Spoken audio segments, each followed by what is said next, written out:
It had been a quiet weekend at my girlfriend's family cabin. The kind of quiet I was looking forward to, just a chance to unwind, surrounded by nature, with none of the stress from work. Emma, my girlfriend, was off on a quick grocery run, and her aunt, Rachel, had stayed back at the cabin to finish up some reading. I had offered to help, but Emma insisted I relax, saying she wouldn't be long. It was the first time I'd been around Rachel in a more relaxed setting, away from the usual family gatherings. There was something about her presence that I hadn't really thought about until now. She was always so put together, effortlessly charming with a kind smile and a sense of poise that drew people in. But this weekend, as we sat together in the cozy living room, sharing the same space, I began to notice something different. Rachel wasn't much older than Emma, maybe in her early 40s, and though I had never thought of her in any way other than as Emma's aunt, I had begun to pick up on the small moments we shared throughout the weekend. The lingering glances, the slight hesitation in her smile when our eyes met. Nothing overt, nothing inappropriate, but enough to stir something in me that I couldn't quite place. That afternoon, after Emma had left, I decided to take a shower, hoping the warm water would clear my head of the tension I'd been feeling. The shower in the cabin was tucked away in the back corner of the house, surrounded by rustic wooden walls that made the place feel like a secluded retreat. As I stepped under the water, I closed my eyes, letting the steam and warmth relax my tense muscles. But as I stood there, lost in my thoughts, I heard the faint creak of the bathroom door opening. I froze, my heart racing, wondering if Emma had come back early. But when I turned to look, my breath caught in my throat. It wasn't Emma. Rachel stood in the doorway, her gaze fixed on me with an intensity that sent a shiver down my spine. She didn't say anything at first, didn't move. She just stood there, her eyes tracing the droplets of water sliding down my body, the tension between us thickening with every passing second. I opened my mouth to say something, anything, but the words caught in my throat. The air between us felt charged, electric, as if we both knew something unspoken had been building for far longer than we had allowed ourselves to acknowledge. "I didn't mean to. I thought the bathroom was empty," Rachel finally said, her voice soft, almost breathless. But she didn't leave. She didn't turn away. Instead, she stepped further into the room, closing the door behind her with a quiet click. I stood frozen under the spray of the water, my pulse racing. The sound of the door closing behind Rachel felt deafening in the small space. The steam curled between us, making the atmosphere even more intense. Her eyes met mine for a brief moment, wide, conflicted, and yet there was something in her gaze that I couldn't quite ignore. It was curiosity, but also something deeper, something that had been bubbling beneath the surface for a while. I didn't realize you were in here," she repeated, her voice barely above a whisper now. She took a tentative step closer, but her feet didn't move toward the door. Every instinct in me told me to step back, to say something to break the thick silence that had settled between us. But I didn't. I just stood there, the water pouring over my skin, my eyes locked on hers. There was a tension that was impossible to ignore, something between us that was heavy, charged. It had been there all weekend, in the way she lingered in conversations with me, in the way our hands had accidentally brushed against each other when she handed me a glass of wine the night before. I hadn't wanted to acknowledge it then, but now, there was no denying it. Rachel swallowed hard, and I watched as her gaze flickered away for a moment, as if she was trying to gather her thoughts, to make sense of what she was feeling. Her hand lifted to her hair, tucking a loose strand behind her ear, and I could see the slight tremble in her fingers. "I should go," she whispered, but even as she said it, she didn't move. Instead, she took another small step forward, her eyes meeting mine once again, and the distance between us felt impossibly close. I could feel my heartbeat in my throat, every part of me hyper-aware of her presence in the room. My mind raced with 1,000 reasons why this was wrong, why I should tell her to leave, but none of those thoughts made it past my lips. "Rachel," I began, my voice low, strained. I wasn't even sure what I was going to say, but it didn't matter.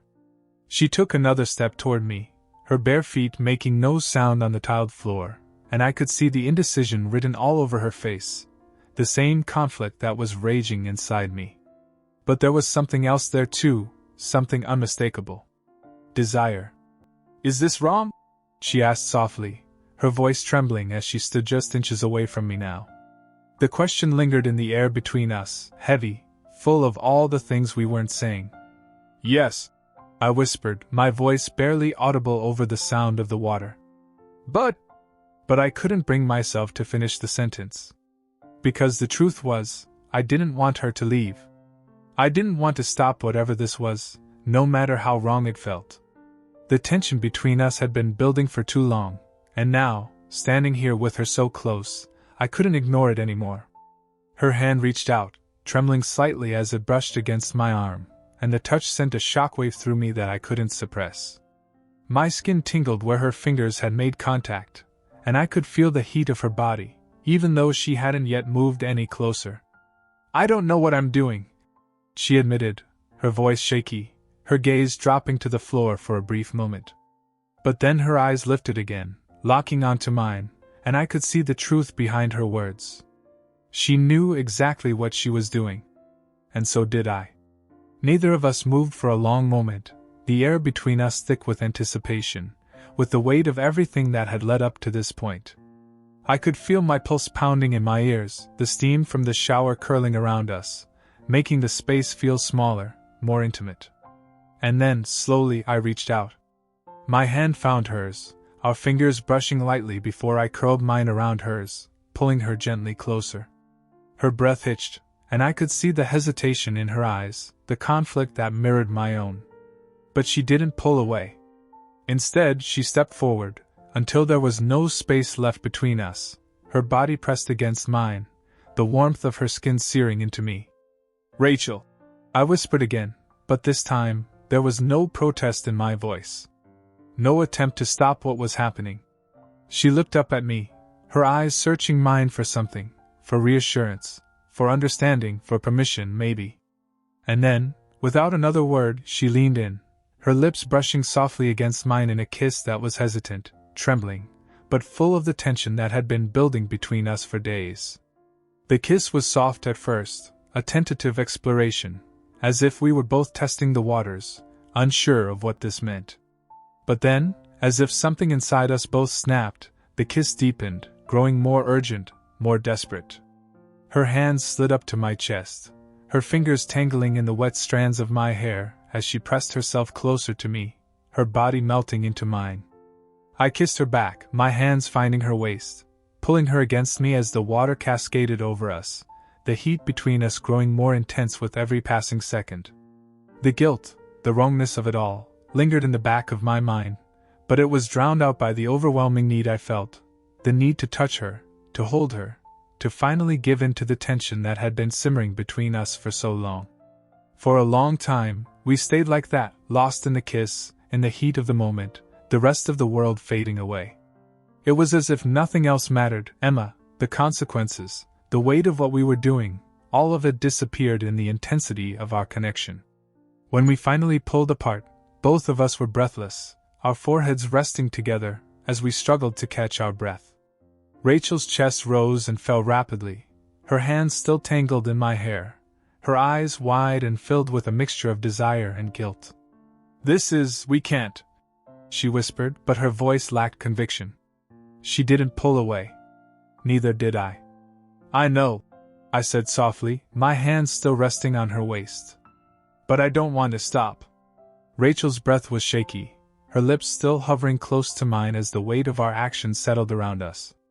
The steam from the shower thickened, and the soft patter of water was the only sound in the room. For a moment, everything felt suspended, as if time itself had slowed. Her eyes were locked on mine, and I could see the conflict there, the push and pull of desire and guilt, the same turmoil that was coursing through me. "I don't either," she admitted, her voice barely audible, but the words hung heavy in the air between us. Her fingers tightened their grip on my shoulders, and for a split second, I thought she might pull me closer again, that we might give in to the tension fully. But instead, she stayed still, her breath coming in shallow gasps as we stood there, inches apart, the water cascading down our bodies. I felt a surge of something primal and raw, and before I could stop myself, I leaned in again, capturing her lips in another kiss. This one was deeper, more desperate, and the moment our mouths met, it was like the floodgates opened. Her hands slid down my chest, trembling slightly as she explored the contours of my skin, and I felt my pulse quicken in response.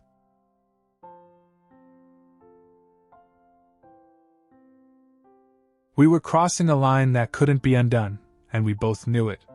But neither of us seemed willing to stop. The connection between us had grown too strong, too undeniable, and now, standing in the steam-filled shower, the pull was impossible to resist. Rachel's fingers slipped up into my hair, tugging lightly as she kissed me harder, her body pressing closer to mine, the warmth of her skin against mine sending shockwaves through me. Every touch, every brush of her lips against mine, only deepened the intensity of what we were feeling, and I could feel the world around us falling away. For what felt like an eternity, we stayed like that, entangled in each other, the steam swirling around us, lost in the heat of the moment. But as the kiss grew more urgent, more fervent, the reality of what we were doing began to creep in. With a sharp inhale, Rachel pulled back, her chest rising and falling rapidly as she struggled to catch her breath. Her eyes were wide, her lips swollen from our kiss, and I could see the conflict etched into every line of her face. "We have to stop," she said softly, her voice trembling with the weight of the words. But even as she spoke, she didn't move away. She stayed close, her body still pressed against mine, her fingers resting lightly on my chest. "I know," I whispered, though the words felt hollow. The silence between us was thick, charged with everything we weren't saying, with the undeniable attraction that had been building between us for weeks.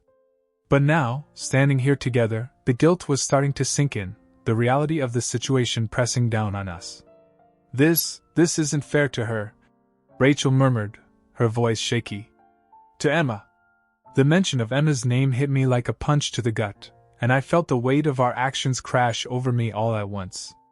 Emma, the woman I was supposed to be in love with, the woman who trusted me. And here I was, standing in the shower with her aunt, tangled in something forbidden and impossible to justify. "I don't want to hurt her," I said quietly, the guilt settling deep in my chest. But even as I said the words, I knew the damage was already done.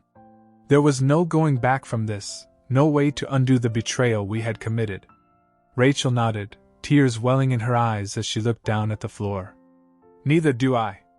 For a long moment, we just stood there, the water running down our bodies, the tension between us thick and suffocating. I could feel the pull of her, the desire that hadn't faded, but now it was tainted with the overwhelming guilt that had taken its place in the back of my mind. I should go," Rachel whispered, her voice barely audible. I nodded, but neither of us moved. The weight of everything we had just done, everything we hadn't said, was too much, and yet, I couldn't bring myself to let her go. The connection between us was still there, simmering beneath the surface, and I knew that no matter what we said, it wasn't going to disappear. But slowly, after what felt like an eternity, Rachel stepped back, her hands slipping from my chest as she took a shaky breath. Her eyes were filled with unshed tears, her lips trembling as she looked up at me one last time. "This can't happen again," she said, her voice thick with emotion. I swallowed hard, the words catching in my throat as I nodded. "I know." She turned away, her movements hesitant, as if she wasn't sure she could bring herself to leave. And for a brief moment, I wanted to reach out, to pull her back into my arms, to tell her that we didn't have to stop, that we could figure it out. But I knew better. We had already crossed the line, and any further would only make things worse. Rachel opened the bathroom door, the cool air from the hallway rushing in as she slipped out without another word. The door clicked shut behind her, and the sound echoed in the small space, leaving me alone in the now too silent bathroom, the water still running over me. I stood there for a long time after she left, the guilt and desire warring inside me, the weight of what had just happened pressing down on me like a heavy stone. I had no idea how I was going to face Emma, how I was going to pretend like nothing had happened when everything between us had just changed. The rest of the weekend passed in a blur. Rachel and I barely looked at each other, our conversations brief, strained, as if we were both trying to pretend that the tension wasn't still simmering beneath the surface.